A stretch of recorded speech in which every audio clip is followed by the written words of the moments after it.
In chapter 3 of Joel, the Lord declares that in the latter days, He will bring back the captivity of Judah and Jerusalem. He will gather all nations into the valley of Jehoshaphat and judge them for their mistreatment of His people, Israel.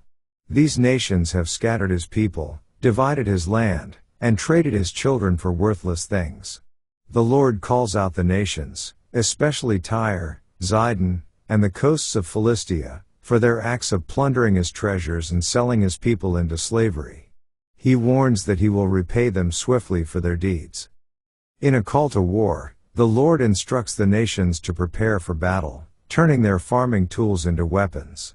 The weak are encouraged to declare strength, and all people are summoned to gather for the great battle in the valley of decision. The multitude stand before the Lord as He sits to judge the heathen.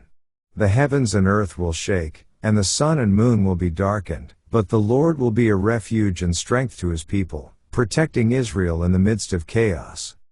The Lord promises restoration for Zion and Jerusalem, declaring that they shall be holy and no strangers will pass through their land anymore.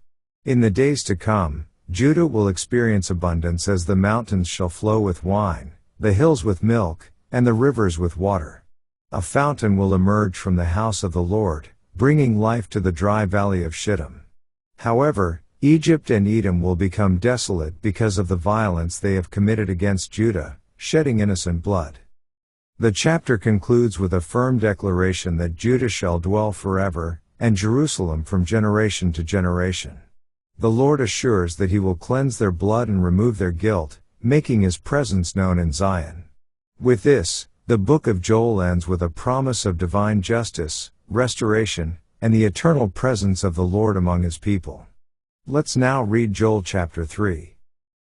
4. Behold, in those days, and in that time, when I shall bring again the captivity of Judah and Jerusalem, I will also gather all nations, and will bring them down into the valley of Jehoshaphat, and will plead with them there for my people and for my heritage Israel, whom they have scattered among the nations, and parted my land. And they have cast lots for my people, and have given a boy for an harlot, and sold a girl for wine, that they might drink. Yea, and what have ye to do with me, O Tyre, and Zidon, and all the coasts of Palestine? Will ye render me a recompense?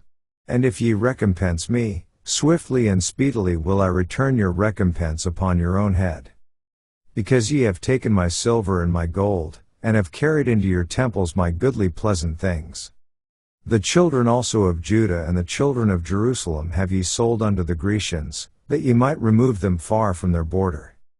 Behold, I will raise them out of the place whither ye have sold them, and will return your recompense upon your own head. And I will sell your sons and your daughters into the hand of the children of Judah, and they shall sell them to the Sabaeans, to a people far off, for the Lord hath spoken it. Proclaim ye this among the Gentiles, prepare war, wake up the mighty men, let all the men of war draw near, let them come up. Beat your plowshares into swords, and your pruning hooks into spears, let the weak say, I am strong. Assemble yourselves, and come, all ye heathen, and gather yourselves together round about, thither cause thy mighty ones to come down, O Lord. Let the heathen be wakened, and come up to the valley of Jehoshaphat, for there will I sit to judge all the heathen round about. Put ye in the sickle, for the harvest is ripe, come, get you down, for the press is full, the fats overflow, for their wickedness is great. Multitudes, multitudes in the valley of decision, for the day of the Lord is near in the valley of decision. The sun and the moon shall be darkened, and the stars shall withdraw their shining. The Lord also shall roar out of Zion, and utter His voice from Jerusalem, and the heavens and the earth shall shake, but the Lord will be the hope of His people, and the strength of the children of Israel. So shall ye know that I am the Lord your God dwelling in Zion, my holy mountain. Then shall Jerusalem be holy, and there shall no strangers pass through her any more.